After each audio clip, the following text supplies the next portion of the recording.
Hello दोस्तों, नमस्कार। स्वागत है आप सभी का एजुकेशन मंत्रा में। दोस्तों, बात करेंगे 69,000 शिक्षक भर्ती के रिजर्व ऑर्डर के बारे में। देखिए दोस्तों, शिक्षा मित्रों के पैरोकार, मुख्य पैरोकार कहे जा सकते हैं, रिजवान अंसारी के द्वारा एक बड़ा दावा किया जा रहा है एक ट्वीट के माध्यम से, जिसको लेकर हर एक व्हाट्सएप ग्रुप हो, चाहे वो टेलीग्राम ग्रुप हो, चाहे फेसबुक हो, हर तरफ जो है अफरा तफरी मची हुई है। विभिन्न प्रकार के उसमें जो है प्रतिक्रियाएं एक दूसरे से शेयर की जा रही हैं।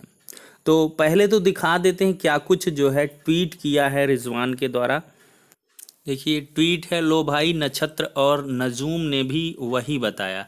जी हाँ, 40-45 आ रहा है, साथ ही कुछ और भी मिलने वाला है। बाकी आप तो जानते हैं कि रिजर्व जजमेंट पर हम कुछ नहीं बोलते। आप यह भी जानते हो कि जब जो इशारा किया है वही हुआ है ना। इस प्रकार का ट्वीट है। तो दोस्तों, यहाँ से जैसे ही ट्वीट किया गया है, इसका स्क्रीनशॉट लेकर विभिन्न प्रकार की बयानबाजी की जा रही है। तो देखिए दोस्तों, सबसे स्पष्ट बात यहाँ पर यह है, जो भी टीम होगी उसका पैरोकार होगा तो वो अपने पक्ष के विजित होने को लेकर हमेशा से आशान्वित रहेगा। चाहे वो सिंगल बेंच की बात रही हो, चाहे डिवीज़न बेंच की बात रही हो, और चाहे अब सुप्रीम कोर्ट की बात है। अगर आप जैसे बीएड बीटीसी टीम से बात करेंगे तो उनके द्वारा कहा जाएगा कि 60-65 पर जजमेंट आ रहा है।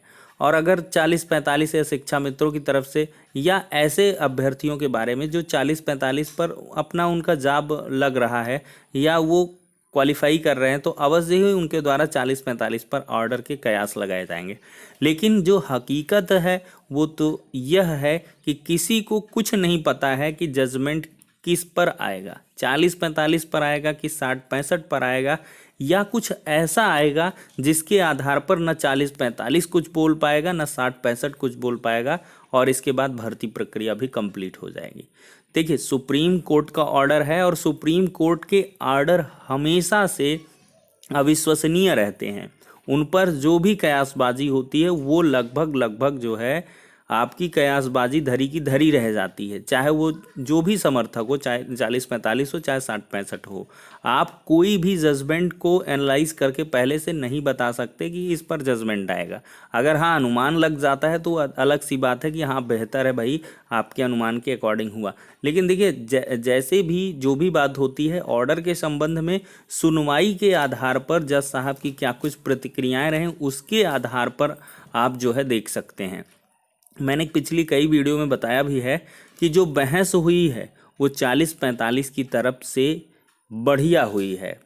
मैं ये नहीं कहूँगा कि खराब हुई है, बहुत ही अच्छी बहस 40-45 की तरफ से भी पॉइंट टू पॉइंट देखने के लिए मिली है। और इसके बाद 60-65 पर भी बहस काफ़ी अच्छी तगड़ी देखने के लिए मिली है। उसमें भी बड़े सीनियर एडवोकेट्स ने बेहतरीन पक्ष रखा है। अब जज साहब को एनालाइज करके हर एक तरीकों से पक्ष विपक्ष के, देखिए रिटन आर्गूमेंट भी बहुत सारे लिए गए हैं, उनके आधार पर जज साहब को जजमेंट लिखाना है कि आखिरकार किस बिंदु को ध्यान में रखते हुए हम जजमेंट दें। देखिए, बहुत सारी ऐसी चीज़ें हैं, क्वालिफाइंग मार्क्स को बाद में क्यों डिसाइड किया गया, पहले क्यों नहीं डिसाइड किया गया, यानी कि बाउंड्री ही जब कैंडिडेट को पता नहीं है तो वो कैसे अपने एम को फिक्स कर पाएगा। ये सबसे बड़ी बहस देखने के लिए मिली थी 40-45 समर्थकों की तरफ से कि रूल ऑफ द गेम पहले से डिसाइड ही नहीं थे। ये सबसे बड़ी बात आई। लेकिन जब 60-65 के समर्थकों की बात आई तो उसमें गवर्नमेंट के जो पावर्स हैं उनकी बात हुई, और साथ ही साथ आरटीई एक्ट और उसके मानकों, और जो 6 से 14 वर्ष के बच्चे हैं उनको शिक्षा के माहौल के साथ जोड़ करके बहस की गई, जो कि हमारा फील्ड है जिस पर अभ्यर्थियों को वर्क करना है, एज इफ टीचर अपॉइंट होने के बाद वर्क करना है। इसी प्रकार बीएड बीटीसी बनाम का मुद्दा भी है, ट्रेंड ट्रेनी टीचर के अकॉर्डिंग बातें चलती रहती हैं। तो इस लिहाज से अगर देखा जाए तो 60-65 की भी बेहतरीन बहस देखने के लिए मिली है, और डिवीज़न बेंच का आदेश जो है वो भी 60-65 के ही पक्ष में है। यानी कि डिवीज़न बेंच ने जो आदेश दिया उसमें 60-65 पक्ष जीता है, कहीं ना कहीं 40-45 कमज़ोर हुआ है। लेकिन वहीं पर 37,339 सीटों का रिजर्व करना और फिर इसके आधार पर बहस के बाद ऑर्डर को रिजर्व करना। मैंने शुरू से बताया कि शिक्षा मित्रों के लिए अवश्य ही जज साहब कुछ न कुछ अवश्य लिखाएंगे। अब वो क्या लिखाएंगे वो तो जज साहब ही जानते हैं, लेकिन शिक्षा मित्रों के लिए भी कोई चीज़ अवश्य आने वाली है। देखिए, सबसे जो बड़ी बात है वो क्या है कि इतने क्वालिफाइंग मार्क्स पर कितने क्वालिफाई कर रहे हैं। 60-65 पर 1,46,000 60 कैंडिडेट पास हो रहे हैं, जो कि 69,000 भर्ती से कहीं अधिक हैं। तो जब 60-65 पर इतने ज़्यादा कैंडिडेट मिल जा रहे हैं तो कट ऑफ को या क्वालिफाइंग मार्क्स को डाउन करके तो फिर एकदम से फिर परीक्षा का मतलब ही नहीं रह जा रहा है।